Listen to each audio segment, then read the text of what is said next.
She wasn't supposed to be there. Not in that dress. Not in that room. And definitely not staring back at me. I had only turned for a second, 1 second, to adjust the settings on my camera. But when I looked back up at the plantation house, she was there. In the upstairs window. Pale. Motionless. Watching. Her eyes were too wide. Her mouth didn't move, but I swear I could feel her whisper in my chest. Something like, "Don't leave me here." But no one had gone upstairs in years. The floorboards were rotted clean through. They said even the raccoons didn't bother with it anymore. So who was she? My name's Tessa Hargrove, and if I'm honest, I came to Myrtles Plantation for clout. I wasn't a believer. I was chasing hashtags, not hauntings. Hashtag most photograph ghost was trending again, and I thought, why not? Shoot some moody fog, edit in a ghost, rack up views. Easy. But this wasn't content. This was a memory I didn't have, forced into my head like a knife through wet paper. I felt it the moment I stepped onto the gravel path. The way the wind didn't move the moss. The way the front porch creaked before I stepped on it. The house wanted something. Not an audience, a witness. I didn't even mean to photograph the window. I was framing the porch, trying to catch the morning fog slinking through the railings. But when I reviewed the shots, there she was. A girl. 13, maybe 14. Hair braided. Dress stitched with what looked like initials burned into lace. And eyes. Wide, black-ringed, staring so hard the image almost seemed to move if you looked long enough. My first thought? Photoshop glitch. My second? Tourist prank. But then the temperature changed. It dropped in chunks, from humid southern morning to fridge door cold. I felt my breath. And something else. Something wet touched my ankle. I jerked back. Looked down. Bare floorboards. No puddle. No trace of water. But I smelled it. Swampy, metallic, like old river blood. I heard it too. A squish. A splash. It happened here, a voice said in my head. But it wasn't mine. Then the screaming started. Not from outside, not even from within. From beneath. When I stepped inside the plantation house, I expected decay. Cobwebs. A rotted doorframe or two. What I got was a perfectly preserved hallway. Candles unburned. Carpet unfrayed. Air thick with lilac, wax, and the overwhelming stench of something buried. And on the far wall, hung crooked like someone left in a hurry. Portrait. Not of a family. Not of a man. Of the girl in the window. But her eyes were wrong. They were empty sockets. Scratched out from the inside of the glass. I didn't blink. Couldn't. Because there was something moving behind the frame. They say trauma echoes. That it stains a place. But this was more than memory. This house rehearsed pain like a song. And I just pressed play. The next moment, a door creaked open upstairs. But the staircase had collapsed years ago. And yet, footsteps. Soft. Dragging. Getting closer. Then came the whisper again. I told her not to open the door. But which door? And who was she? But if you think this story is about a ghost caught on camera, you're dead wrong. That girl wasn't trying to be seen. She was trying to warn me, and I had already ignored her once. They told me the Myrtles Plantation had no basement. The groundskeeper laughed when I asked. Said, "Ain't no cellar down there, sweetheart. That house is all rot and roots." But he was wrong. Because this morning, it was just an old wall at the end of the hallway. And now, there's a door. It wasn't just that the door appeared. It was how it felt like it had always been there. Same paint. Same trim. Same aged brass handle. Worn smooth like 100 trembling hands had turned it before me. The only difference? The air. Heavier. Damper. Cold like underground grief.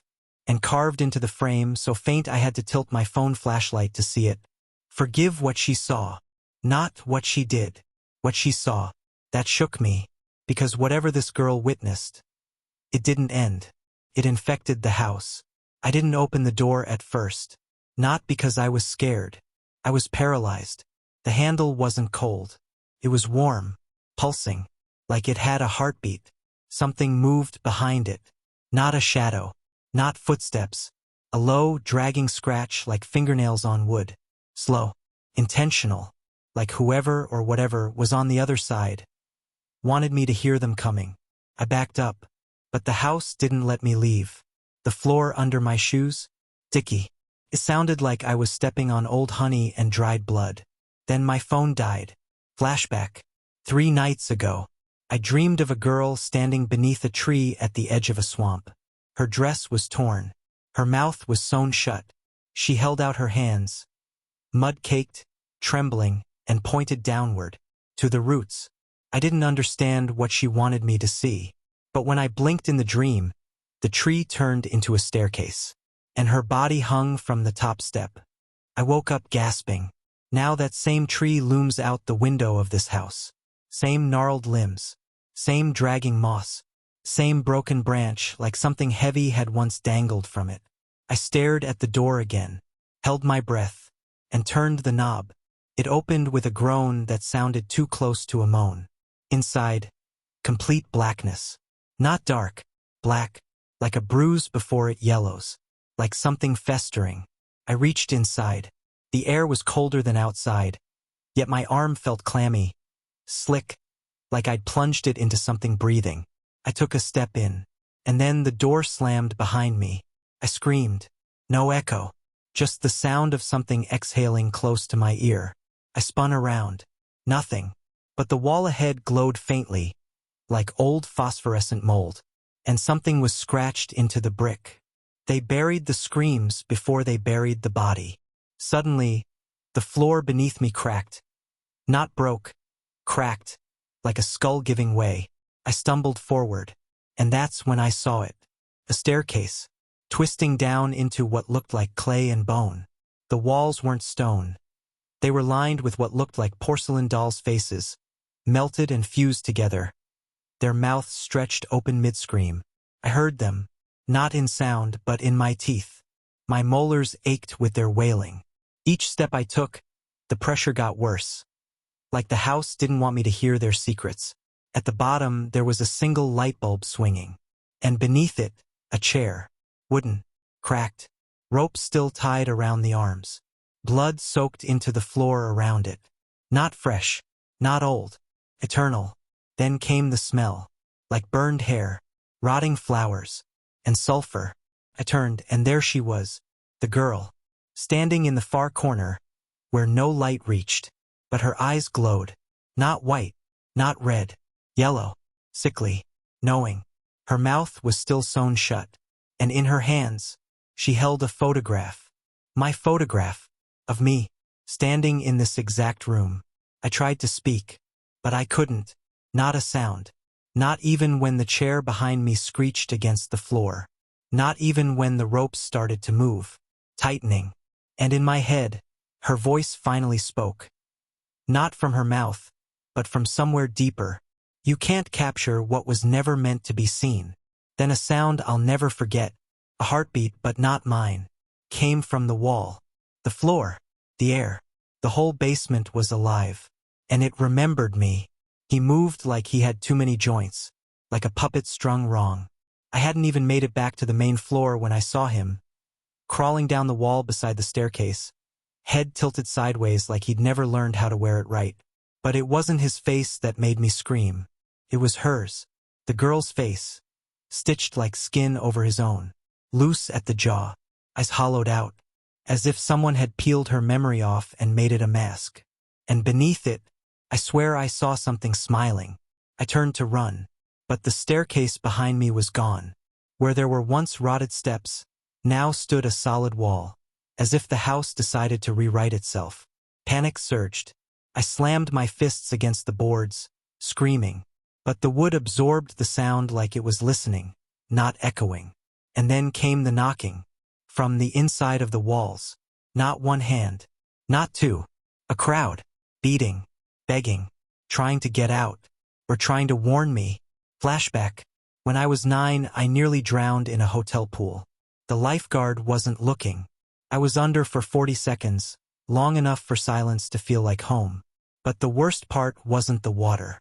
It was the laughter I heard underneath it. I remember it clearly now. That exact laugh was echoing in the Myrtles basement.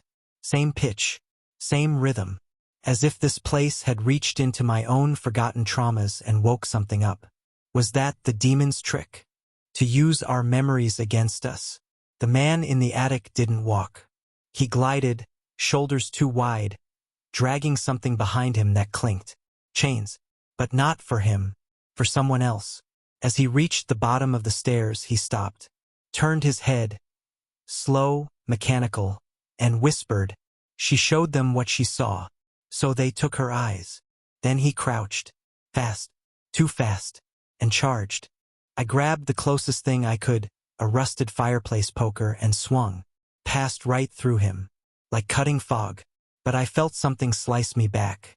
Not physically, not skin, memory. Suddenly, I wasn't in the basement anymore. I was in a school hallway, my old school, the lockers buzzing with whispers, the smell of floor wax and dread. And there, at the end of the corridor, was the girl, wearing my clothes, holding my phone. She looked up. Her face was gone. And then I snapped back, gasping, sweating, back in the basement, alone. No, not alone, because someone was watching. I turned slowly and saw a second photograph nailed to the wall. This one wasn't of me. It was of my mother, taken on the porch of the Myrtles Plantation 40 years ago. She never told me she'd been here. She never told me anything about her teenage years. And beneath the photo, scratched into the wood with something sharp. She brought you back for a reason. Suddenly, the floor beneath me groaned. A cold draft rose, not like air, like breath. The dolls' faces lining the walls began to weep. Real tears. Milky. Sour-smelling. They stained the floor in odd patterns. When I looked closely, the trails of tears formed words. Don't trust the ones who left. And that's when it hit me. My mother. She'd been here. She'd escaped. But she never talked about it. Because maybe she wasn't supposed to leave. A door appeared at the far wall. I didn't trust it. But staying wasn't an option. As I opened it, the light beyond flickered. It was the attic. But not like I'd ever seen it. No dust. No boxes. Just a single red chair in the center. And in it, the man. Still wearing the girl's face. But this time her eyes had returned. And they were looking straight at me. He raised his hand. Held out something small. A ribbon. It matched the one I wore as a child. The same pink silk I lost at a rest stop on a road trip with my mother in 1997. He uncurled his fingers slowly, placed the ribbon on the floor, and whispered, "She wasn't running away. She was trying to keep you out." That was the first time I realized the haunting wasn't random. It was personal, targeted, inherited. My mother had brought this thing home with her. Maybe not the demon itself, but the invitation. And now it had grown. Watched. Waited. For me. Suddenly, all the windows of the attic slammed shut at once. Glass cracked. A single light bulb above the red chair exploded. And the man. He stood. But now he wasn't wearing the girl's face anymore. He was wearing mine. She buried it in silence. No ceremony. No cross. No goodbye. Just a rusted tin box. Packed in haste. Shoved into the roots of the old magnolia like she was trying to hide a sin from God himself. But the tree remembered. Its bark was cracked like skin. Its roots coiled like muscle. And the ground beneath it pulsed. Slow, heavy, deliberate. That's where I found her secrets. Not in a locked cabinet. Not in an old photograph. But 6 feet beneath the roots of something still alive. I ran from the attic as soon as I saw him wearing my face. Didn't stop to scream. Didn't look back. Because something about seeing yourself from the outside, warped, twisted, mimicking. It breaks something inside you. You stop being real. You become a story. And in this house, stories don't end. They rot. I didn't know where I was running until I was outside. Into the dusk. Into the heat. And that tree, the massive, gnarled magnolia, was waiting. Flashback. Age 14. My mother and I stopped at a gas station in Louisiana on our way to Florida. She made me promise not to talk to anyone while she went inside. I watched her through the windshield. And out of nowhere, she turned and stared directly at the treeline. Not scared.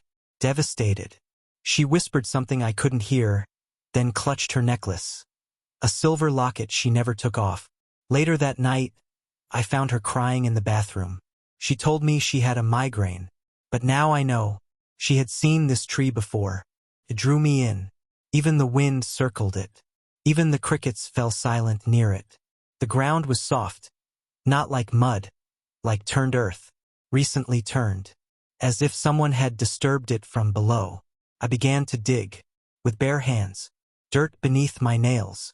Roots clawing at my skin. And then I found it. Tin box. Heavy. Dented. Wrapped in black cloth. When I opened it, the smell nearly knocked me back. Not mold. Not decay. Old perfume. Dried tears. Paper sweat. And something else. Fear soaked into ink. Inside, a diary. Faded blue cover. Corners gnawed by time. The first page read, "If you're reading this, then it's already followed you." The handwriting was unmistakable. My mother's. Every entry was dated 1985. She'd been 17. Same age the girl in the photo appeared. She wrote about voices in the walls. Nightmares that felt more like memories borrowed from someone else. But the entries turned darker with each page. She showed up again last night. The girl with the stitched mouth. She stands at the foot of my bed, watching me breathe. I heard her speak through the music box. She didn't use words. Just grief. Pure grief. Like I was choking on someone else's heartbreak. They made her watch. That's the worst part. She didn't die screaming. She died quiet. Because they took everything before they killed her. The man in the attic wears whoever you love the most. That's how he gets in. I should have burned this place. But I was too afraid it would burn with me.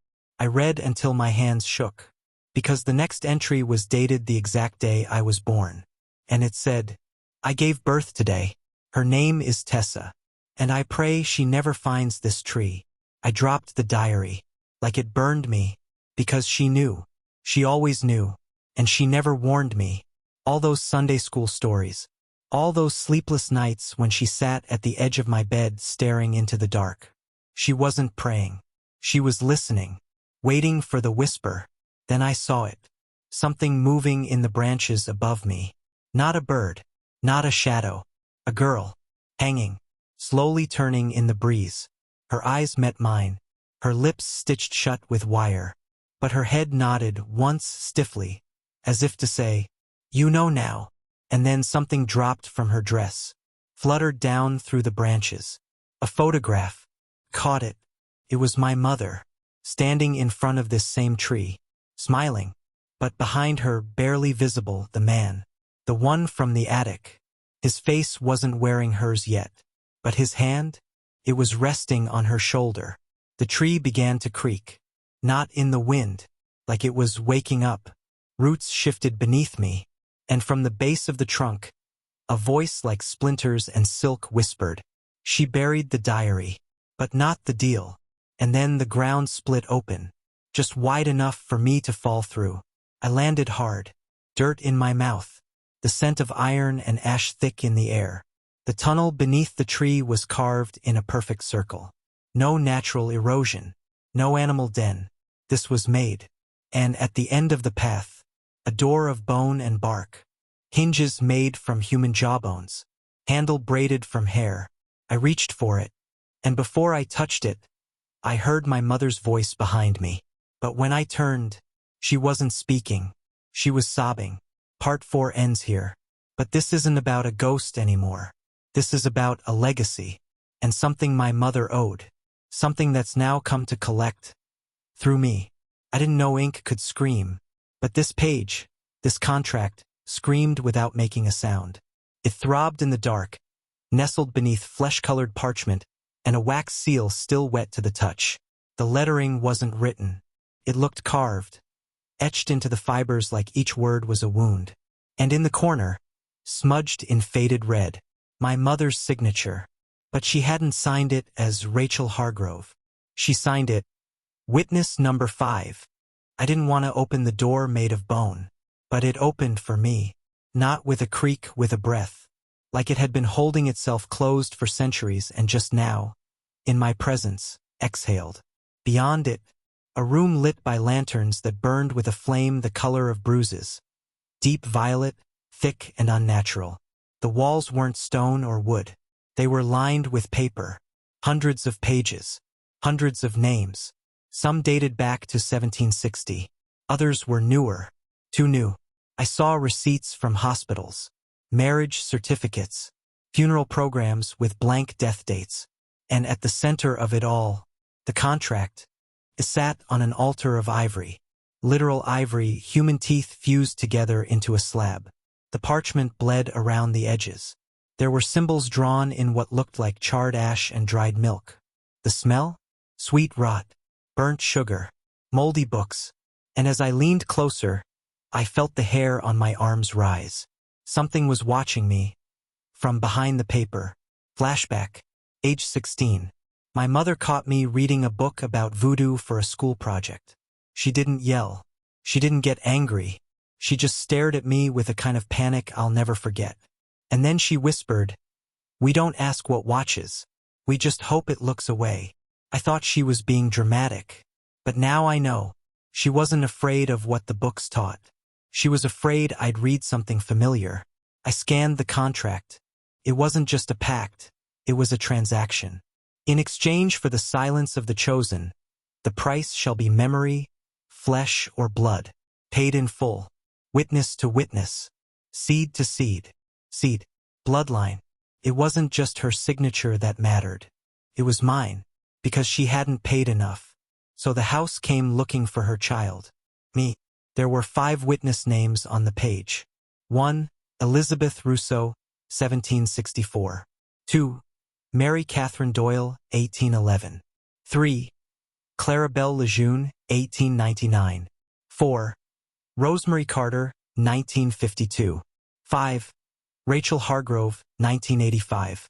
And beneath them a blank space, with my initials already scratched faintly into the parchment. H. I hadn't signed it, but it had already prepared for me. Then I saw the quill. It wasn't a pen. It was a bird's claw, blackened with soot, its talon soaked in something thick and red. When I picked it up, the room groaned. Not the walls. The pages. Every paper in that bone room shifted, shivered, whispered, and then one voice cut through them all. Not mine. My mother's. I signed it to protect you. You weren't supposed to find it. I made the payment. I gave it my memories, my truth, my scream. But it wants more. It always wants more. Her voice echoed, but it was fragmented, like it had been shattered and glued together by something inhuman. You can't destroy it, Tessa.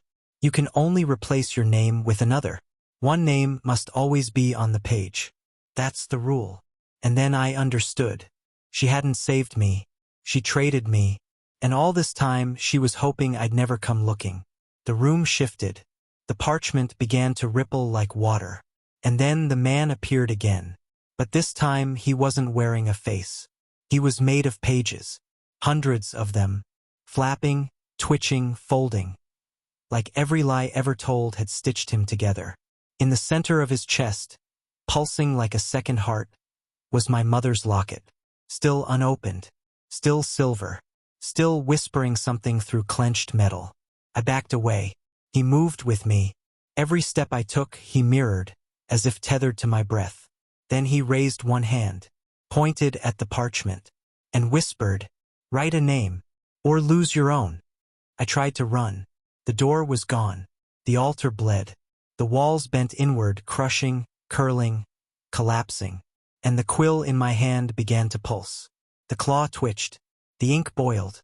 And in my head, a memory that wasn't mine. A girl, maybe the first witness, Elizabeth Rousseau.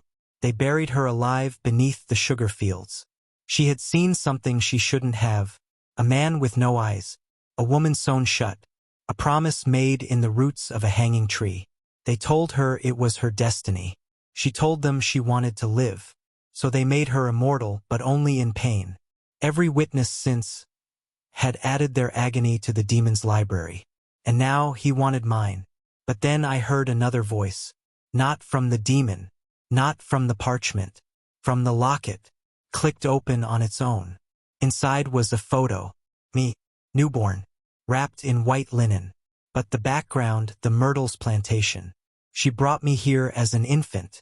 And on the back of the photo, she'll come back when she remembers what she never knew. I dropped the quill. The demon screamed, not aloud.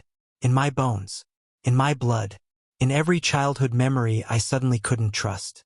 Because maybe I had been here before. Maybe I never left. Maybe this whole time I wasn't escaping anything. I was circling back to where I belonged. The contract caught fire. But not red fire. White, cold, cleansing. Pages peeled away, and behind them a mirror. Cracked, fractured. And in it, not me. A girl. Same eyes. Same scars. But she wasn't alive. Not anymore. Roots aren't supposed to bleed. They're supposed to anchor, feed, hold steady. But this one, when my fingertips grazed it, the bark shuddered under my skin. And from a small, splintered crack, a dark red stream pulsed free. Not sap, not moisture. Blood. Warm. Slow. Knowing. It didn't drip, it wept. Like something beneath the tree had just felt me remember. I stumbled back, heart hammering in my throat. Because the tree wasn't a tree anymore. It was a body, and the root I touched felt like a vein. The earth pulsed under my feet, a heartbeat not mine. It echoed in the soles of my shoes, through the soil, through the bones the house tried to bury. And in that moment, I remembered something I had no right to remember. Flashback. I was maybe 2. Toddler. I was crying, in my mother's arms. Screaming as she whispered over and over, "Don't look at the window. Don't look at the window." I never knew what it meant. Thought it was just a dream. But I know now we were at the Myrtles. And in that upstairs window, someone had been watching us. Back under the magnolia, the roots began to rise. Not burst. Not crack. Rise. Like fingers clawing their way up from the dirt. Slow. Deliberate. Bringing with them something wrapped in cloth. A body? No. A bundle. Small. Tied in ribbon. I reached out, hesitant. Terrified. The moment I touched it, I heard her. The girl. The same one from the attic window. The one with stitched lips and hollow eyes. Her voice cut into my spine like a whispered razor. She didn't bury it to forget. She buried it so you'd never find it. The ribbon unraveled on its own. Inside the bundle, bones. Not human. Infant-sized, animal-like, twisted, and something else, piece of paper, torn, yellowed. But it wasn't a page from a book. It was a map, drawn in charcoal, the layout of the plantation. But wrong. Corridors that didn't exist. Rooms that moved. A door drawn beneath the tree labeled only mouth. And just beneath that word, my initials. The ground beneath me started to open. Not a crack. A spiral. A tunnel carved by memory and regret. I fell through. No screams. Just wind. And then silence. When I hit the bottom, I wasn't in soil. I was in a chamber. Walls made of roots. Ceiling dripping with blood-tinged dew. And in the center, a tree trunk turned altar. Split down the middle. Pulsing like a wound. And carved into the inside of the trunk. Like an infection that had festered into art. The sixth witness must be willing, or the tree will take what it's owed. A figure stepped from the wall. Not the demon, my mother, but younger. Exactly the age she was in the diary. She didn't blink, didn't speak, just held out a book, her journal.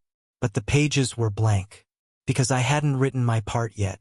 She reached for me, her eyes pleading. But the moment I touched her hand, her skin peeled away, not burned. Not rotted, peeled, like bark stripped from a tree. And beneath it, the girl. Same stitched lips, same dead stare. But now, she looked like me. My breath caught, because I wasn't sure if I was looking at her, or what I was becoming. The demon doesn't just take souls. It rewrites bloodlines. It doesn't haunt people. It becomes them. The altar tree shuddered. And then, without warning, the root I had touched earlier burst open. From it poured teeth. Dozens. Small. Cracked. Baby teeth. Each one carved with an initial. T. E.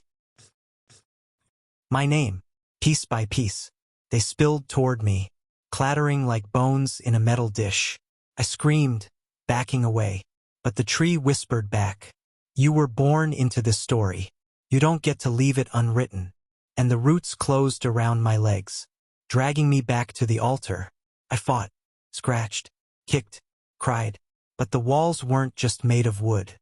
They were made of promises, broken. Every scream I let out was muffled by the stitched lips of the girl in my mind. Every thought rewritten. I was becoming another witness. Unless I wrote a different name. One name, to take my place. The voice came again. My mother's. Barely a whisper now. I was too weak. I wrote yours. And in that moment, I hated her. Not for the signature. Not for the silence. For knowing. And still letting me grow up unprotected. She gave me love, yes. But she never gave me truth. And now the truth was demanding blood. In the tree's hollow, a quill formed from a snapped root. Its tip? A fingernail. And in my hand appeared the contract. Blank again. Waiting. Part of me wanted to write her name. Not my mother's. The girl's. The one who warned me. Watched me. Tried to keep me out. Because if I named her, I could walk away. But I paused. Because in that instant, I understood. She wasn't the demon. She was the debt. The girl who had witnessed too much. Suffered too long. And every time someone wrote another name, they kept her chained here. I dropped the quill. Tears stung my eyes. And for the first time, the roots around my ankles froze. Like they didn't know what to do with someone who chose not to betray. I said it aloud. Voice shaking. I won't sign. Let it end with me. The room trembled. The tree cracked down the center. The altar split apart. And from the center of it, a scream. Not of pain. Of release. I was thrown backward. Through dirt. Through years. Through silence. Until I landed. Back beneath the magnolia. A sunrise. Alone. But something was different. The tree didn't pulse anymore. It just stood. The sun was up, but the light felt wrong. Too clean. Too bright.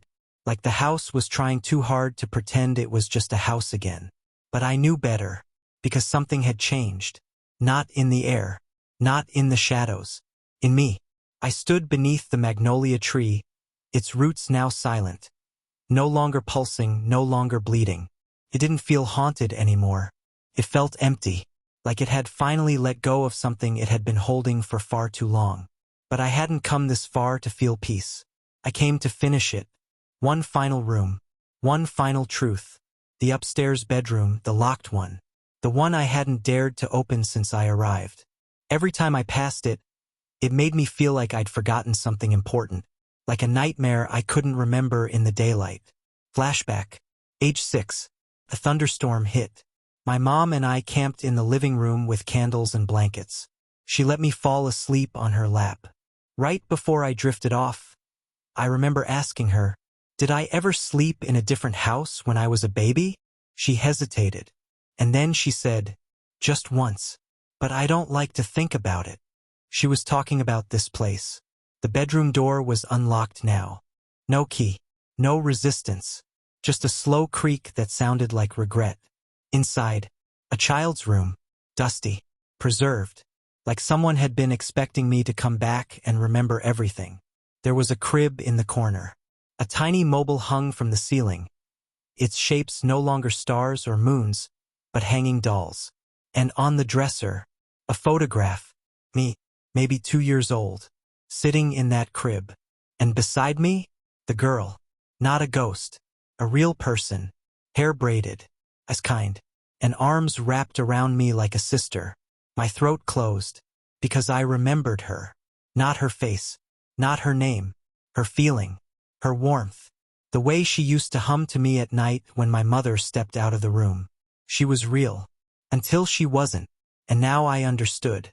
She hadn't haunted me. She had raised me. For a short time. Before they took her away. I sat down on the floor. Let the dust settle around me. There, beside the crib, carved into the floorboards, was her name. Annalise. And beneath it, I kept her safe until the screams came back. That's what no one ever told me. Not my mother.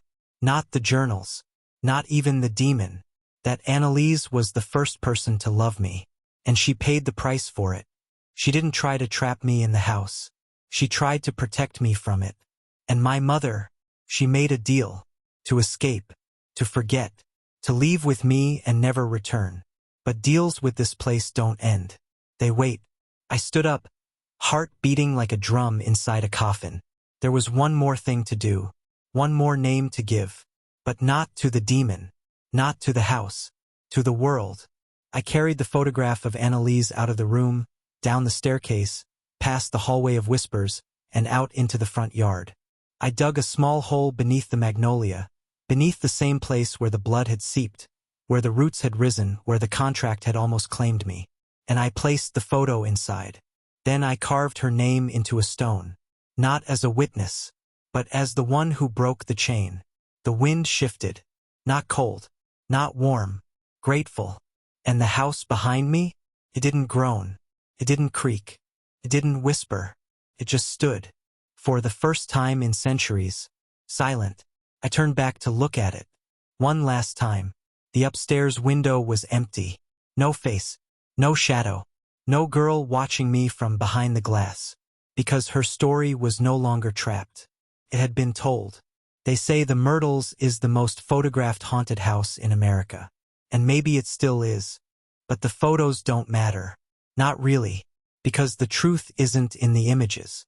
It's in the names we bury. The ones we forget. The ones we trade.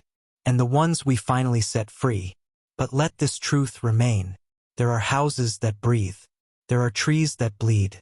And there are names that will never rest. Until someone chooses not to pass the curse on. Today, that someone was me. Tomorrow, could be you. If you want more chilling true crime stories like this one, don't forget to subscribe to the Veil of Secrets.